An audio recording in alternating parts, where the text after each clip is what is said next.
A little human I do.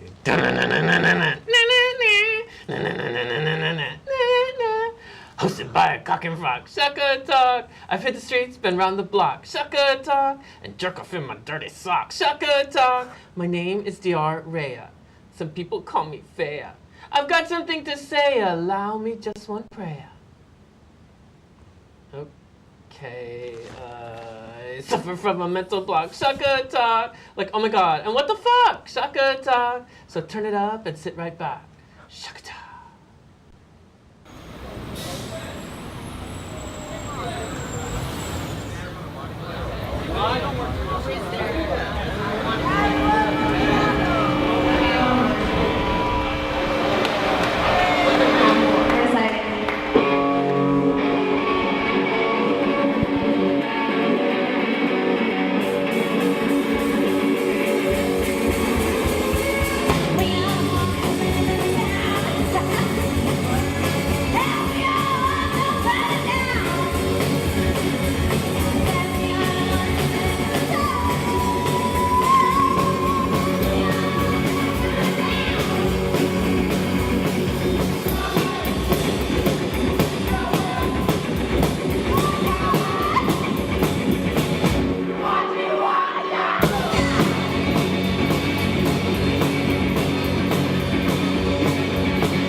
What's up, everybody? How's it? Welcome to Shaka Talk.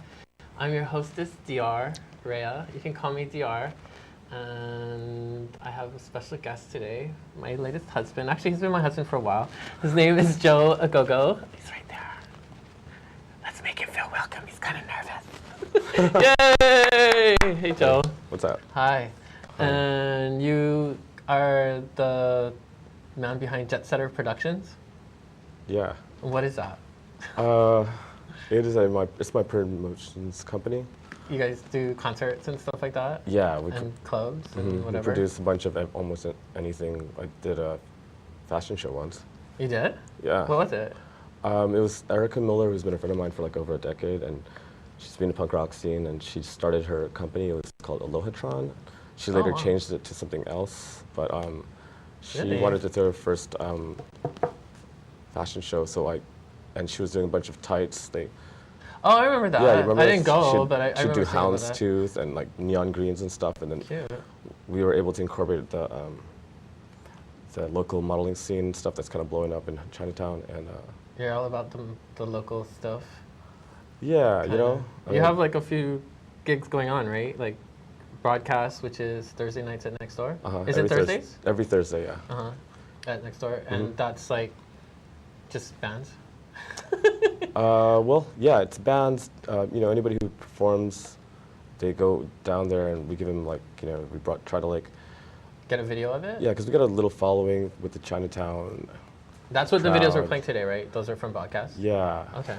So a lot of people come out from all over the island to come check it out, but it's, you know, there's a regular Chinatown following. Yeah.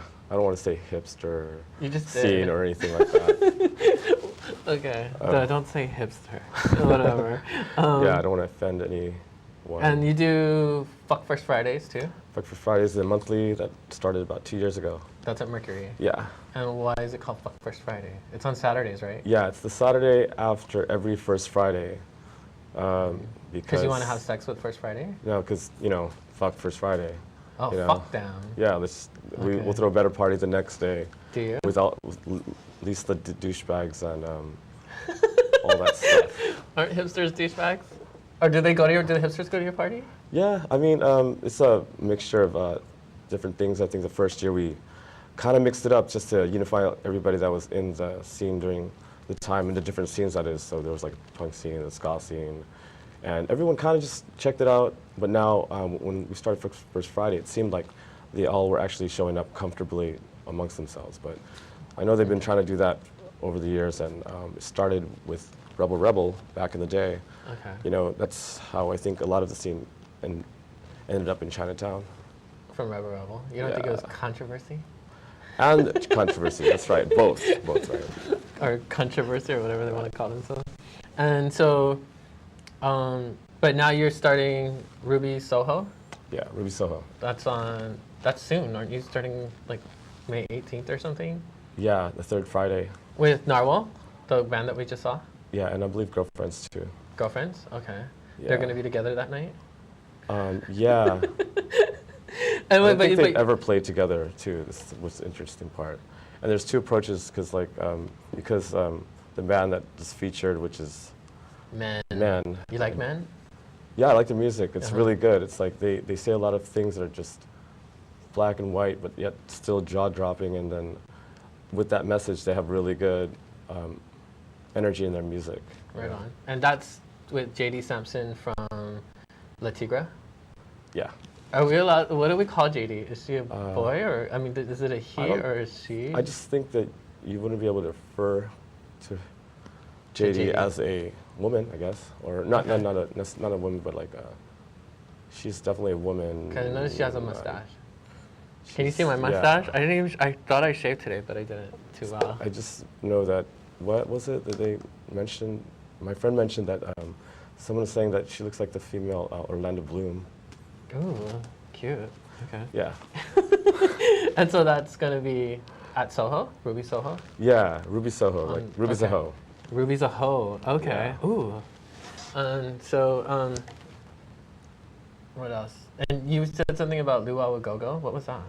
Oh, that's like probably one of my biggest productions that I did. It was over a period of 3 or up to 5 days, and it was a weekender. It's what they have in England. It was inspired by my, I guess, my obsessiveness to the whole mod culture during that time. I got in, as through ska and the punk scene and everything, I got into riding Vespas, and there was a big scootering scene in the mainland, but that has originally, started from England, and they would have these festivals there. They would plan on the weekends, because on bank holidays, which was, if you had a holiday that week, they just move it over to Monday, for example.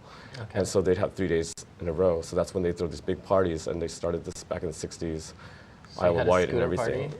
Yes. To Hawaii? Yeah. So you guys would all ride your bikes? We rode around that whole island, and I wrote about it. It actually, that's a crazy story too. I wrote about it, and I put it out in this U.S. scootering magazine, and everybody that followed this magazine were like, skinheads, punks, and some indie kids, And mods?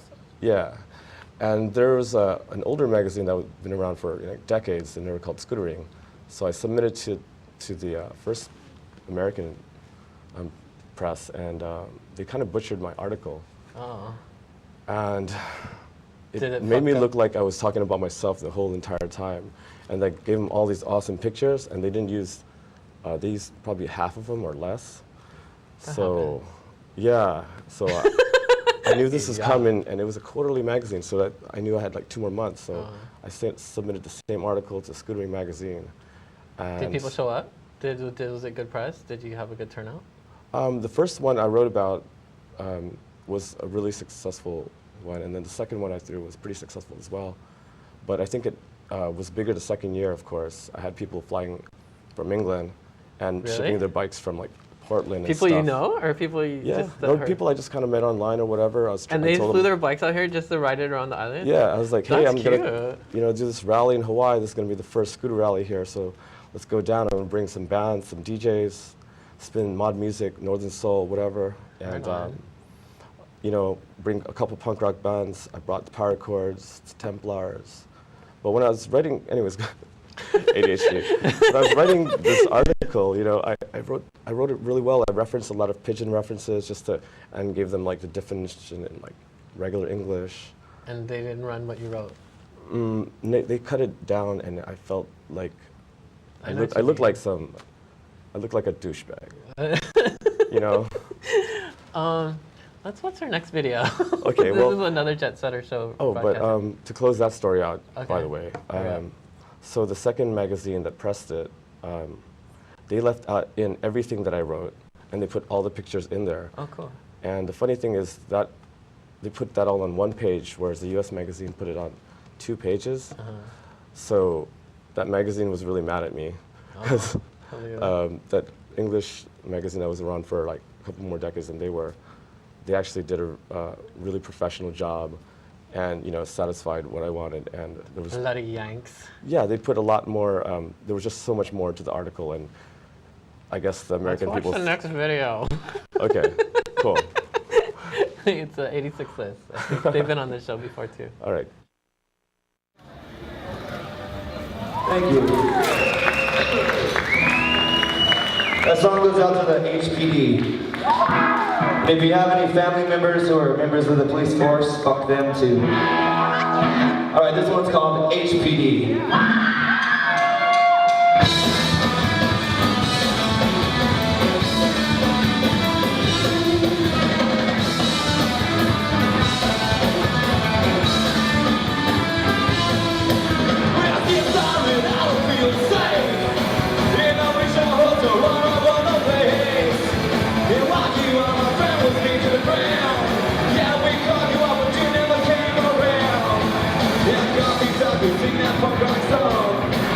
Yeah, we all have to fucking get along.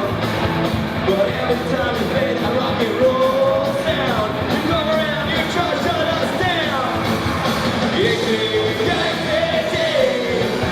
Don't bother criminals, don't bother me. We all bother me, the whole thing.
Outside, I put on my game face.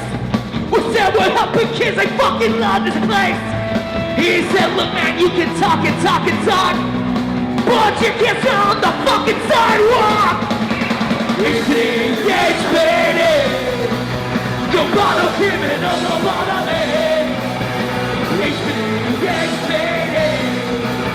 Are we the only problem in the whole city?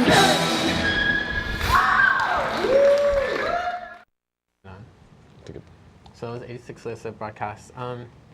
So how do you think the music scene has changed here? You talk about mixing bands and stuff like that, and they're sort of a ska punk band. Is there a scene? There is, right? The 86 list? Just how has the scene changed since you've been in it? Well, since I know you can actually attest to this account, but at some point in the early 2000s, the early 2000s, the indie scene kind of split off from the punk scene. Okay. Do you remember that? And then they were just throwing less and less punk rock shows. There's more like indie shows. And do you think it's because punk hasn't evolved? I think that people were like discovering. I mean, punk's around for different reasons than it used to be for. Back then it was just like that was like a subculture. It was a counterculture, and I guess the indie scene, though derived from that scene, it was more like a subculture, which is the same thing, but it's not like they just wanted to do things separate, and.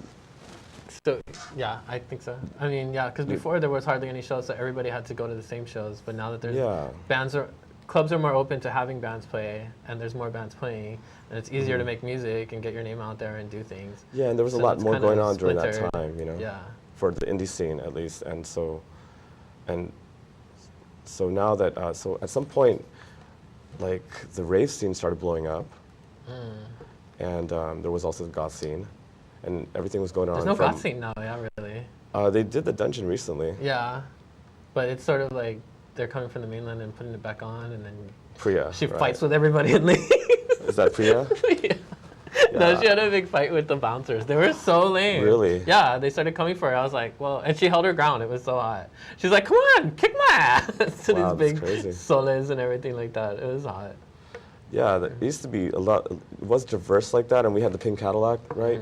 So we had a couple these venues that welcomed the underground scene and stuff. But I guess at some point what brought back everybody into one scene, again, was Rebel Rebel, and that started off at Pauahi when Erica Cox's mother, Min.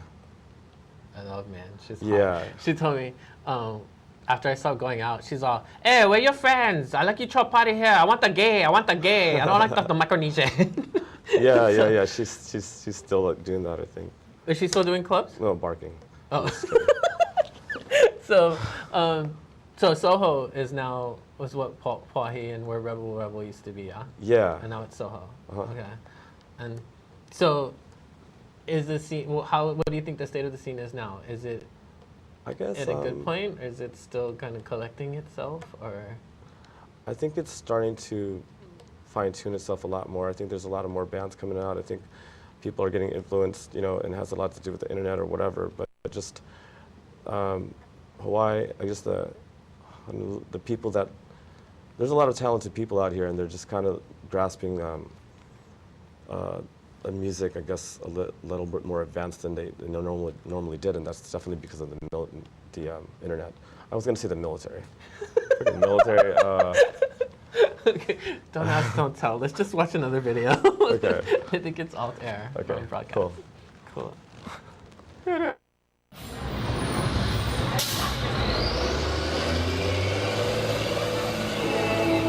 It's not that bad, but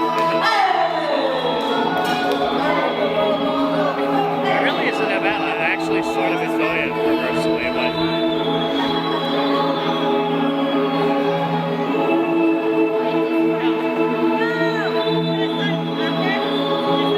whatever, of course, yeah.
So Ruby Soho is going to start on the 18th. How did you get that idea? And you have less than 4 minutes to explain how to make it happen.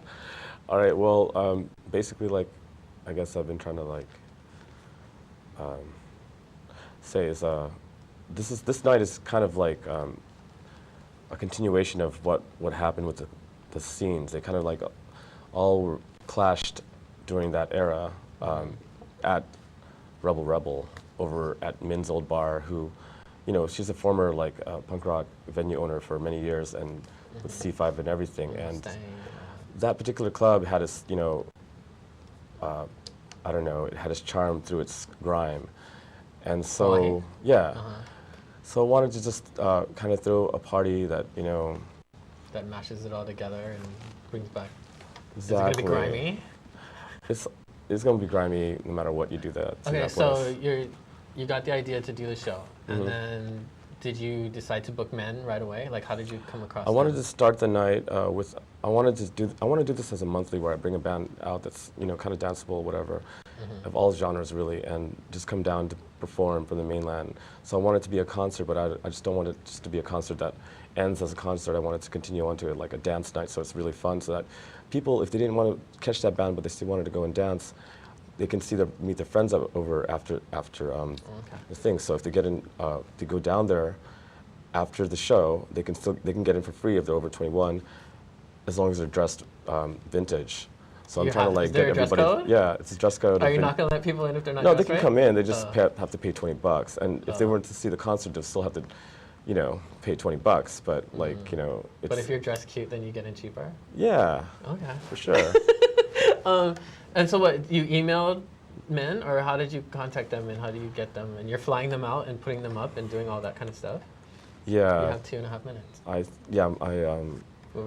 actually got in contact with them through Grady Gillian, and I had been planning this night forever, and I wanted to, you know, just launch the whole party with a band that could help me do it with that, you know, just with the caliber that I wanted to go. And, you know, I just kind of stumbled across everything else that followed with this, which was, you know, there's so many angles that I could approach with this type of band, because they are actually delivering a message, and so am I through my gig. So, what's your message? Well, you know, I'm just that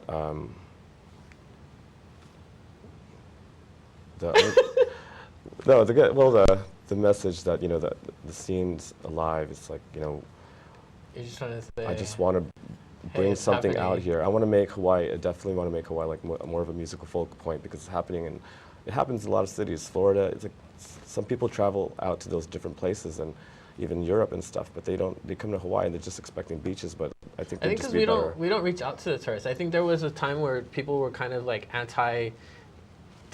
Yeah. And so we haven't really like taken advantage of that whole market. There's like we don't flyer to them, we don't advertise and all those things. Like when I went traveling, all the travel mags had the club listings, whereas ours don't. It's not in This Week Oahu. Definitely, and I think that's what this show does represent, is that not only the world but Hawaii itself has like begun to like think a little bit more socially advanced, you know, and yeah. Right on. So that's what that's. So you're flying them out here and you're putting them up. This is all your own money? Or are you getting help? I get in with I get investors that, you know, toss me money like. And then how far in advance did you have to book the venue? Well, I talked to Daniel about this like 2 or 3 months ago. Okay, so there's a lot of pre-planning that goes into it.